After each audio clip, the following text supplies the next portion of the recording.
Hello, welcome back here. If you're just joining us, hi, my name is Julie, and we read books over here on this channel. We're starting a new one today, and it is A Life Full of Holes a novel by Driss Ben Hamed Charhadi, recorded and translated by Paul Bowles. So we're starting a new one. I'm very excited. It's written like as a novel, but it's basically the autobiography of the first person's name. So yeah, we're gonna jump right in. I think with this section, I'm gonna read the foreword, the introduction, and the first chapter. We'll see how far that gets us in terms of time, but yeah, so that you can follow along with the rest of the book, make sure you subscribe, and if you're liking this one, make sure you give me a like. That really makes me know that like making these videos is helpful for people who are trying to finish these books for whatever reason. Yeah, so let's jump right in. I will say page numbers as we go along if you're following along in a copy such as this. And let's jump right in with the foreword. And this is on page like Roman numeral 9. Neglected books, if they're good enough, or better yet, if they have the qualities of a classic, often possess an unexpected currency and cultural resiliency. Something keeps them alive and fresh along the margins and in the interstices of collective memory. I have mentioned A Life Full of Holes many times to friends and acquaintances of mine who read a lot, with the idea of introducing them to a discovery, and I'm almost always surprised and disappointed to hear them say that they know it and like it as much as I do. The reasons these readers know the book and the reasons they like it vary. Some are students of Islamic societies or North African societies or post-colonial societies. Some are particularly sympathetic to the annals, short, simple, or otherwise, of the poor. Others are connoisseurs of the work of Paul Bowles or of memoirs and autobiographies. Still others are knowledgeable consumers of oral history, itself an unjustly neglected genre. The oral historian Gerald Albarelli first told me about A Life Full of Holes. My friends and I don't say much about A Life Full of Holes after we uncover our mutual enthusiasm. We usually concur that it is a masterpiece and go on quickly to other subjects. The abruptness is significant, more so than our agreeing that it is a masterpiece. A Life Full of Holes is a masterpiece in the sense that it is original, shapely, riveting, illuminating, if not ephemeral. By calling it a masterpiece and moving on, though, we aren't concerned with its literary value, but rather are tacitly admitting that we're confused about what to make of this particular artifact and have been forced to retreat to the safety of an abstract encomium. This confusion extends to a termination of the genre to which A Life Full of Holes belongs. At the beginning of his preface, Paul Bowles says the book is invented and tells us it is the invention of an illiterate Moroccan acquaintance of his in Tangier, Driss Ben Hamed Charhadi, the name is also an invention, who asked his help in making a book. Help Bowles gave him by taping his dictation and then translating the tapes literally without adding, altering, or deleting. Bowles then calls the book, in passing, a novel, before subsiding for the bulk of the preface into neutrality about its ontological or status, resorting to words such as story, episode, text. A Life Full of Holes doesn't read like a novel, it reads like the truth. Bedrock narrative laid flush against language, without recourse to devices that create and sustain the illusions of literary perspective, chronological manipulation, character development, mise-en-scène, description, geography, research, introspection, seems to be what we have in our hands. Flatness of the storytelling is extreme, but though the narration has a straightforward orality that earlier Western generations would have called primitive, there are paradoxes which suggest that the author is anything but naive. As Bowles says, Charhadi is a master storyteller who effortlessly keeps the thread of his narrative almost equally taut at all points. He possesses, according to Bowles, solid editorial intelligence. He brings his stories out whole, without hesitation. He either has long rehearsed them, or maybe, as likely given the dreamlike quality of the transitions and the lack of emphasis at epiphany in the action, has entered into something resembling a visionary trance. And he is blasé rather than merely oblivious about internal inconsistencies. The narrator seems to have had at least two childhoods. Time frames piggyback on one another, certain recurring characters, the mother, for example, and the egregious stepfather, are so conveniently static that it is easy to suspect that Charhadi has grown indifferent because of the pleasure he takes in his storytelling and in the sound of his own voice, to the exigencies of documentary fidelity. These elements, though they might or might not be evidence of a hidden narrative self-consciousness, don't, at least for this reader, weaken the truth force of A Life Full of Holes. Instead, they confirm the well-known proposition that truth really is stranger than fiction, and provoke the recognition that memory has its own logic, its own sense of chronological coherence, its own uncanny understanding of the passage of the self through time. Freed of the repressive mechanisms of our super subtle narrative traditions, how would we tell our stories? In his own writing, Bowles worked with delicate and often dangerous material that required infinite circumspection and restraint in its handling. His habits of circumspection and restraint served him well when he found Charhadi. What he has given us, with an interference that is minimal as possible, seems to be not a story or stories, but the narrative plasma from which stories are made. A Life Full of Holes features jailbreaks, visits to prostitutes, episodes of criminal behavior, moments of startling existential absurdity. It gives us constant glimpses of colonized and decolonizing geographies, which are so much the source of our current crises. It can teach us well as anything I know about what it actually means to be poor in the third world. It offers as convincing a representation as I've encountered of the stupendous transcendent fatalism at the heart of Islam. All this relevance is dwarfed, though, by the redemptive act of narration itself, which is the deepest value that A Life Full of Holes has to offer. Charhadi seems to have been waiting all his life to put things down, and he recognized his opportunity when it came for the miracle that it was, and seized it. The word for book in Arabic is kitab, and it has a numinousness and magic that derives in Islamic societies from the presence and power of the book, the Quran, which is not an account of God, but comprises his actual words dictated by his emissary to the Prophet. Illiterate and dependent though he was, Charhadi, a writer of a piece with his civilization, knew what a serious thing a book is. He wanted to make one, and he did. And that foreword was written by Vijay Seshadri. Introduction.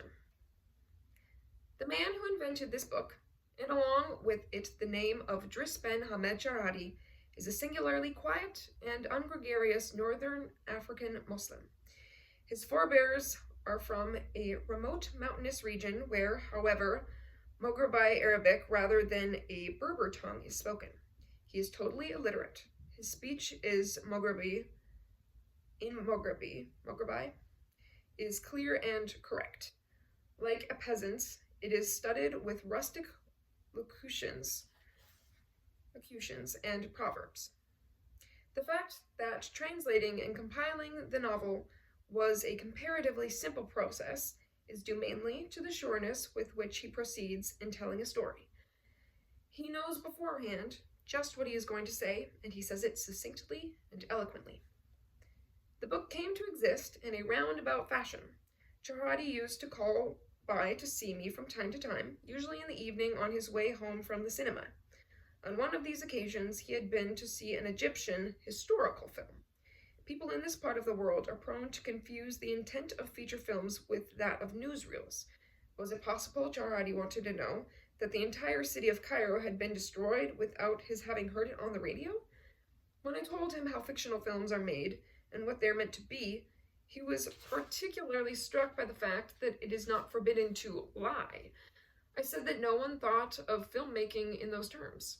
And books, like the books you write, he pursued, are those all lies too?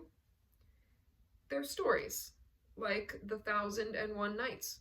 You don't call them lies, do you? No, because they're true. They happened long ago when the world was different from the way it is now, that's all. I did not argue the point. Instead, I asked him, and how about the stories from the men from the country sometimes tell in the marketplace? Are they true too? Ah, but they're only stories. Everybody knows they're just for fun. That's like my books. And that's like the films. Everybody knows they're only stories. And it's not forbidden, he said half to himself. But then anybody would have had the right to make a book. I could, or my mother could. Anybody. That's right, anybody can. If he has a story to tell and knows how to tell it. And he doesn't have to send it to the government for permission. Not in my country, I told him. A few days later, he telephoned me. May I see you tonight? It's about something important. We set the time, and he arrived. He did not come at once to the point of his visit. Presently, he said, I've been thinking I want to make a book. With the help of Allah, you could put it in your language and give it to the book factory in your country. Would that be allowed? I told you, anything's allowed, but making a book is a lot of work. It would take a long time. I see, and you haven't enough time. I would have, if it were really good, I said. The only way to know is to tell some of the story. Come tomorrow night, and we'll try. The next night when he came, he said, I thought about it last night before I went to sleep, and I know everything I want to say. He sat down on the bitarba beside the fireplace. I put the microphone in front of him and started a tape recorder. After a long time, he began to speak. Immediately I knew that whatever the story might turn out to be, his manner of telling it left nothing to be desired. It was as if he had memorized the entire text and rehearsed the speaking of it for weeks. There was no indication that it was being improvised. About an hour later, I had The Wire complete on tape. That's not the beginning, he said. I thought I'd tell that first and see if you liked it. What do you think it's about? I countered. I think it's a good story, but maybe no one else will. It sounds very fine in Maghrebi, I said, but I can't tell you anything until I've changed it into English. When I had the first half dozen pages translated, I told him that I thought we should do some more. Hamdulillah, he said, thank God. Perhaps 2 months later, I had finished putting The Wire into English. At the outset, I had seen that the translation should be a literal one in order to preserve as much as possible of the style. Nothing needed to be added, deleted, or altered. During this period, Charhadi came several times a week, while we went over the spoken text word by word. His apocryphal material, disclosed by this examination, had its own philological and ethnographical interest, and would have filled a book by itself. One day, when we had nearly completed the translation of The Wire, he asked me to play the tape back to him from the beginning. Halfway through, he called out, Please stop the machine. Here I want to tell something more, if it's all right. What he inserted was not a supplementary incident. It was a sequence which would give the piece a sense of the passage of time. With the intuitive certainty of a master storyteller, he placed it precisely where it made the desired effect. In the course of dictating the book, he made only a half dozen such additions to his original text. One of these was the short episode in The Shepherd, where the narrator insists on spending the night at the tomb of Sidi Bou Haja in order to see if the bull with horns will appear. When he had appended this bit and listened to the playback, he decided that it was not interesting and was for leaving it out. This was our only occasion for disagreement. I wanted to include it because although it was incidental to the story, the passage was clear illustration of the persistence of pre-Islamic belief. the appearance of the ancient god in a spot whose initial sanctity has been affirmed by the usurping faith. During rural celebrations, the bull is still decorated with flowers and ribbons and medals and led through the streets to be sacrificed. I explained to him the reason why I thought the passage ought to be included, knowing in advance that he would disapprove any suggestion to the effect that his ancestors had been something else before embracing Islam. We let the subject drop, he having agreed, if not wholeheartedly, to allow the episode to be incorporated into the text. The good storyteller keeps the thread of his narrative almost equally taut at all points. This Charhadi accomplished apparently without effort. He never hesitated. He never varied the intensity of his eloquence. When now and then I stubbornly insisted for the sake of experimentation that he give me his personal opinion of the behavior of one of his protagonists, he held back, probably because he had fashioned them with actual acquaintances in mind. He was loath to pass moral judgments upon his characters. From time to time he would recount a section before we taped it. On such occasions my reactions may have influenced him in his decisions to include or excise certain details, but I made no suggestions one way or the other. Apart from the exceptions mentioned and the few passages whose intelligibility depended on some elaboration, the procedure followed was that once the material was on tape, it was considered to be final and inalterable. And that was written by Paul Bowles, that introduction. All right. Life full of holes. Take a quick water break.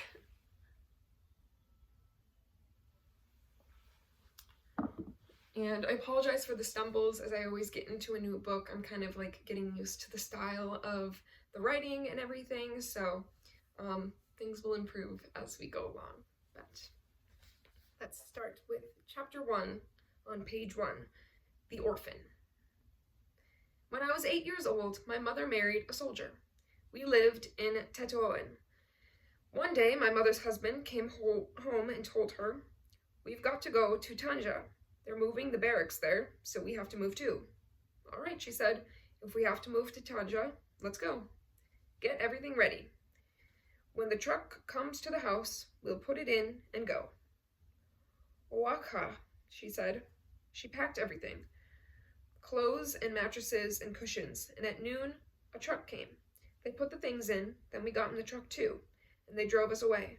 We went to Tanja and took a house in Dradeb. We had been living there for 3 or 4 months. One day, I went out of the house by myself. I did not know the houses or the people in the quarter. I went out and started to walk along, and I kept walking, until I was far away up on the boulevard. And night came, and I began to cry. A man said to me, "What's the matter?" "I don't know where my mother is, and I don't know where my house is." He said, "Come with me, I'll take you home." He took me to the commissariat. A policeman was sitting in a chair in the doorway. He asked me, "Where do you live?" I told him, "In Tetoan." "Poor boy," he said, "come on." He gave me a mat and told me, "Sit down there. Are you hungry?" "Yes," I said. Then he brought a little food and a piece of bread. "Have you finished? Give me the bowl." I gave it to him, and he took it away. Then he said, "Come here. Take off those old trousers. Take them off. Don't be afraid." So I took them off. "Come here," he told me. "Sit down on my lap." He was unfastening his trousers. "Don't be afraid," he kept saying. Then I thought I saw a snake in his hand, and I jumped down and ran out of the room. He ran after me, but another man caught me. "What's the matter? Where are your clothes?" "In the room," I said. The first policeman came running. "Grab him! He's lost! Give him to me!" He put me in another room and brought me my trousers. "Get in here. Stop crying. I didn't do anything to you, did I?" "No." "And don't say anything to anybody." "I won't." He shut the door and left me there, and I slept. In the morning, a Spanish man came. The policeman told him somebody brought the boy here last night. He's from Tetoan. He's lost. Tetoan. "Where do you live?" he asked me. "In Tetoan." He said, "Come on," he said, and he took me to Tetoan. The police looked everywhere in Tetoan for my mother, and they could not find her. and they said, "This boy has no family. We'll put him in the Fondak and Najjar." They put me in the Fondak and Najjar where they send children and women too who have no families. In the Fondak, they said to me, "Boy, where do you live?" I told them, "Here, in Tetoan." And they too looked and looked for my house and found nothing. And I stayed there. They gave me clothes and shoes and everything I needed. We ate every day and had blankets to sleep under, and I was still small and not yet circumcised. They saw that and said, "You'll have to be circumcised." I was afraid and said, "No. When I find my mother, I'll do it."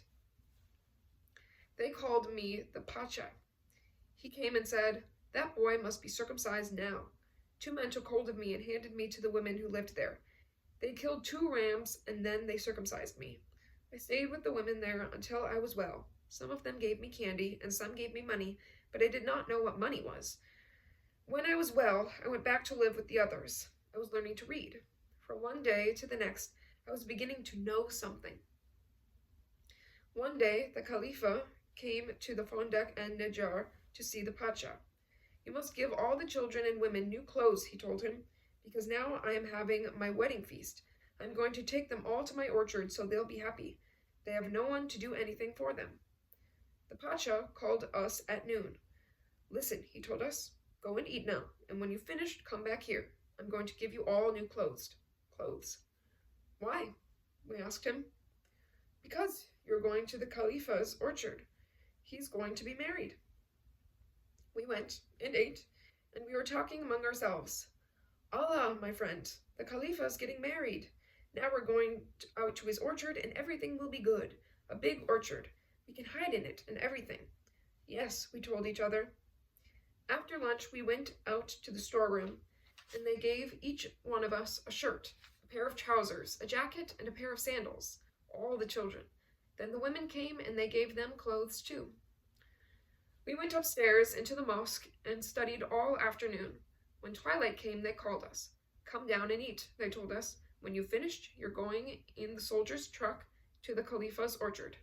We went down and ate. When we all had finished eating, they said, "Now you will not go up and sleep. Just stay here." We sat there. Then they said, "Go on out." We went into the street and walked through the Medina to the Fedane. In the Fedane, under the palm tree, we saw the soldier's truck. We climbed into it, and we went riding at night, until we got to the Khalifa's orchard at the foot of the mountains. We went to sleep as soon as we got there.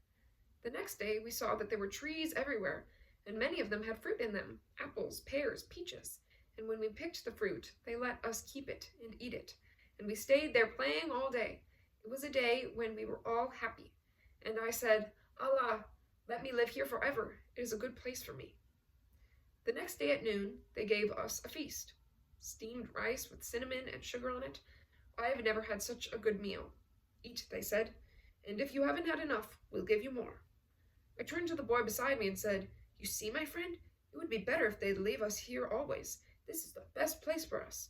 "Yes," he said, Allah. So we ate all we wanted, and there was still food left. Everybody had enough. And then they took away the dishes and bowls. There were many musicians there, and they played Andalus music for us. That way, we lived for a week, and then they took us back to Tetoan. One day, my mother's husband found out that I was in the Fondak and Najjar, and he came to see me. I was sick that day, lying on the floor. "So, you are here. Do you want to go home?" he asked me. "I want to stay here. It's better here. It's a good place." "No, you should come home. Your mother wants to see you." "But I want to stay here." "Yes, well, I'll tell her to come and see you." My mother's husband went back to Tanja. He told my mother, "Your son is in Tetoan at the Fondak and Najjar, and he's sick. I asked him if he didn't want to come home, and he said no. He wants to stay there. You'll have to go and get him and bring him back." "Yes," she said, "I must. He should be with me." He gave her some money and told her, "Go and get your son. Bring him back here." When my mother came to see me, I told her, "No, I won't go. It's better here. I can study and everything, and on Fridays we go to the mosque with the Khalifa, and afterward we go to the beach at Rio Martin. I sleep well, and I eat well, and I like to study. It's the best place I like. It's the place I like best." "No, Aulidi," she said to me. "You should come with me. I want you with me. You come to Tanja, and you can study there." "No, mother, leave me here. It's better." "You know best," she said, and she went away by herself. When she got home, she told her husband, "That boy, we've got to make him come back. You must go to Tetaouin and see the Pacha and tell him the boy's mother wants him with her." He said, "Wacha, I'll go." So he went back to Tetaouin and told the Pacha, his mother can't live without him. He must go home as soon as possible and be with her. The Pacha said, "We'll ask the boy. If he wants to leave, we won't stop him." They came to see me. "Which do you want?" the Pacha asked me. "To stay here or to go and live with your mother?" I told him I'd rather stay here. I know the other boys and everything. It would be better if I stayed here. "You hear?" said the Pasha. "Listen to what he says." "I want him to come with me, and that's that." "There he is," said the Pacha. "I have nothing more to say." So I went with him in the bus to Tanja, and there nothing happened. They did not send me to school. Nothing. And time went by. One day my mother said to her husband, "The boy should go to school. He knows a little already, and he can learn more. He's still young. He's not doing anything now." "All right," he said, "I'll take him down to the school." He took me to the school, and I was learning the Quran, perhaps for a year. Then my mother gave birth. It was a boy. When her husband saw the baby, he did not like me anymore. He began to tell my mother, "That boy of yours isn't learning anything. Everything he does is wrong." After that, he could not say anything good about me. "I'm not going to give him any more food," he told my mother. "You know best," she said. "But if you're willing, please let him stay in school. He's nothing but an orphan, I know, but it would be good if you would let him go to school. The boy has no one in the world." "No," he said, "I can't let him study any more, and I can't give him any more food. He can go out and work." "Even if he goes out and looks," said my mother, "he's not going to know where to go to get work." He said, "It's not my business what he does. It's between you and him. I don't care what he does, but he can't stay here without working." I went to work on the beach, helping the fishermen pulling in their nets. And at home, my mother and the man were always fighting about me. I would go in the morning and pull on the nets until the end of the afternoon. They gave me 2 rials. If they caught a lot of fish, they gave me 3, but that was not very often. I stayed like that today and tomorrow, for a long time. After 2 years, I was earning 4 rials a day. When I was about 13, I was a man, and I began to think. I said to myself, if I had stayed in the Fondek and Najjar, I'd have known something when I came out. I thought about it for a long time. One day, I decided to go to my mother and talk to her. "Mother?" "Yes?" "You know, Mother, tomorrow I'm going to Tetoan." "What are you going to do there, Aulidi?" "I want to look for the Fondek and Najjar. If I find it and they take me back, I want to stay there." "It's a long time since you were there. You're grown up now. I don't think they'll let you in."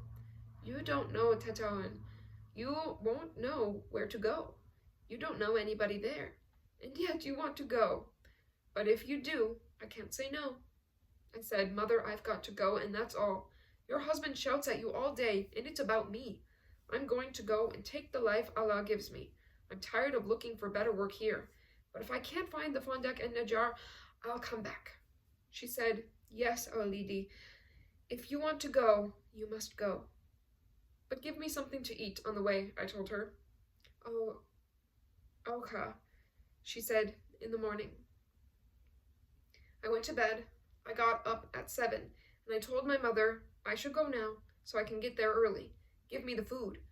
She gave me a loaf of bread and said, "Take it, Aulidi, and go. I don't want you to go, but if you want to, I have nothing to say." I went down the road through Soani and Beni Makada, and into Mogoga. There I got onto the highway, walking, until I came to the border where the Spanish custom house was.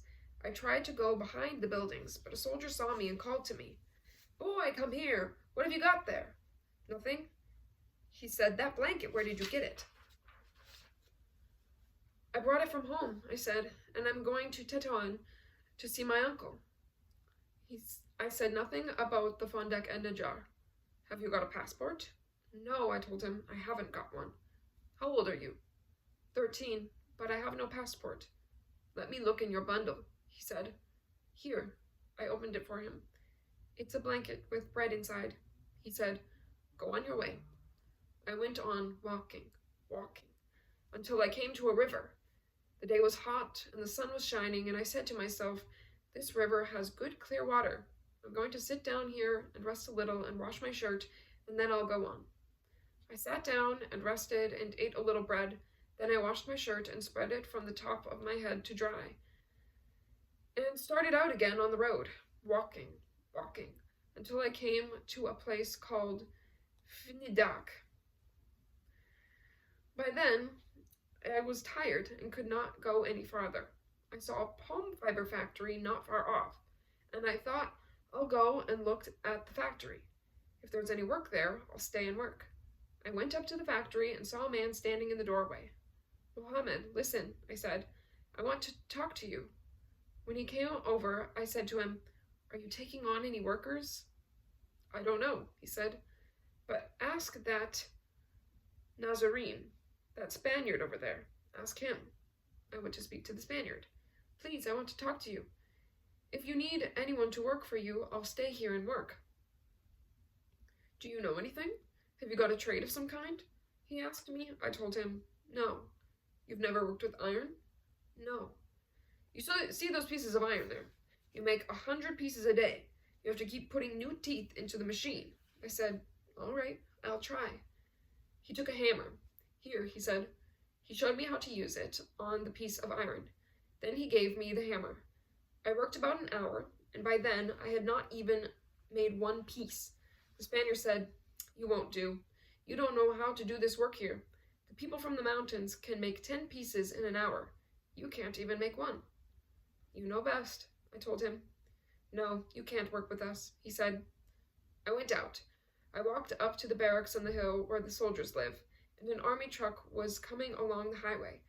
It stopped there, and some soldiers got out. I was very tired and could not walk any farther, so when the truck started out again for Tetuan, I caught onto the back of it and climbed up. I rode in the back of the truck until it had almost arrived in Tetuan. Then some motorcycle police stopped it. One of them looked over the top into the back and saw me inside. "Where did you come from?" he asked me.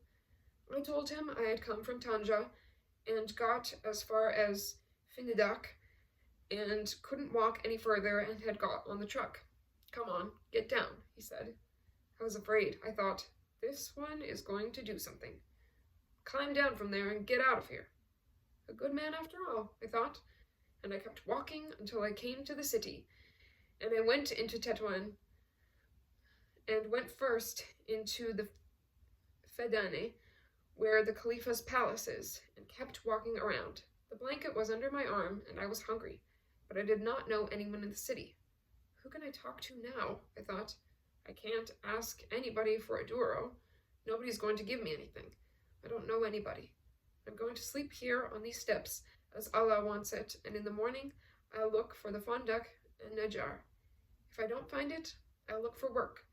I took the blanket, folded it in the middle, and lay down to sleep with half of it under me and half of it over me. Very early in the morning, the street sweepers came down, cleaning the steps. "Come on," they said, "get up. Morning is here." And I got out from under the blanket, put it under my arm, and started to walk. Walking, looking for the Fondek and Najar. And I could not find it. In the middle of the Medina, there was a small restaurant that sold white bean pudding. I went in and said to the owner, "Can I work with you?" "Yes," he told me. "Come in." He gave me some pudding and a little bread, and I ate. Then I washed dishes for him all day. Late in the afternoon, many men many men came to eat, and then he gave me more bean pudding and bread. At dark, the men stopped coming. The owner said to me, "Put all the dishes together and wash them. I'm going to close up now." I took the dishes and bowls and glasses and washed them. He was counting his money, and he took out a peseta and gave it to me. "Here, take this," he told me. "Go and sleep in the baths and come back in the morning." "Waka," I said. I took the peseta, and I thought, I'll go to the hammam, and in the morning I'll come back.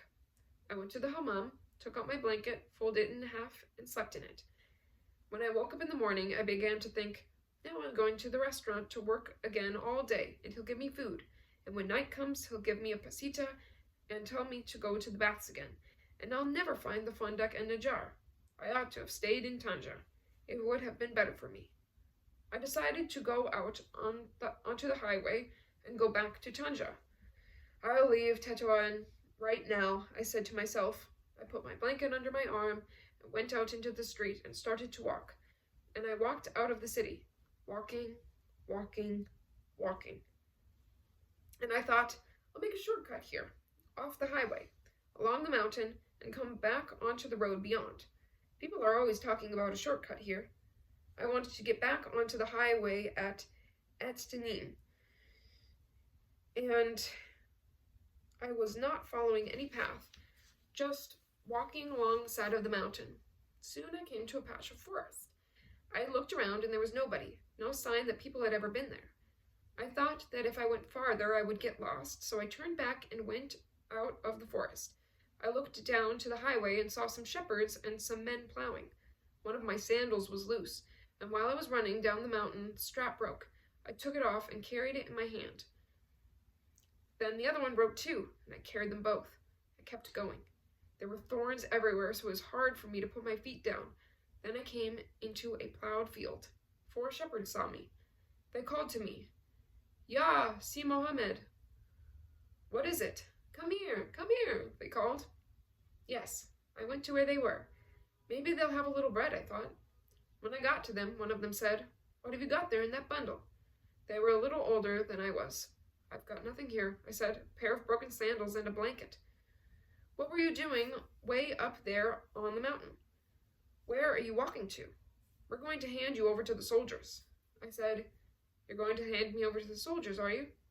One of them turned to the other and said, "Let's all grab him and do it to him," one after the other. When I saw what they were going to do, I began to run. They all ran after me. I was running and yelling. There was a farmer plowing in front of us, not very far away. I ran toward him. "You're not ashamed, you shepherds?" he said. "Is this what you do to strangers? Stop them and throw them down by force? I'm going to take you all to the soldiers now." And I said to the farmer, "They weren't ashamed." The man said, "Now go on your way, my son. Go quickly."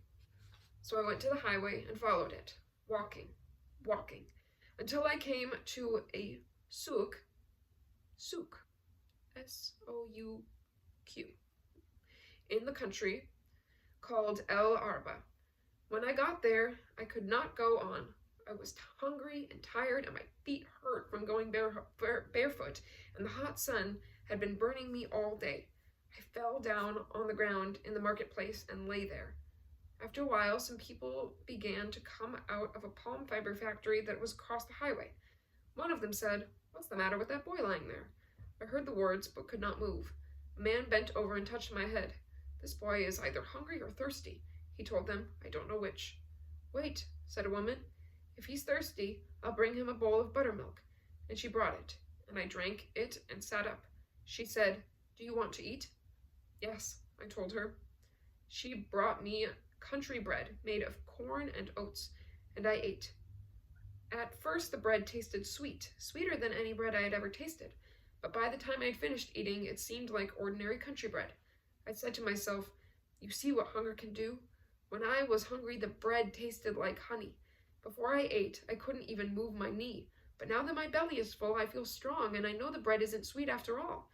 But I gathered up all the pieces of bread that were left and wrapped them in the blanket and started out again. Thanks to Allah, I thought. Now I have life in me, and I'll be able to get to Tanja. I went along, walking. And the end of the day came, and I was in Ain Mishalawa. There is an old gasoline station there. I thought, now it's getting dark. I'll go on as far as the garbage dump. There was a lot of paper there day before yesterday when I came through. I'll find some and spread the blanket on top and sleep there until morning. Then I'll go on into the city. And I went on walking until I came to the garbage dump. I climbed up there in the dark and began to pick up papers. Then I spread them out and slept. In the morning I got up and looked at the papers and thought, this can be sold. I'm going back into the town without a franc. I've got to do something to get hold of some money.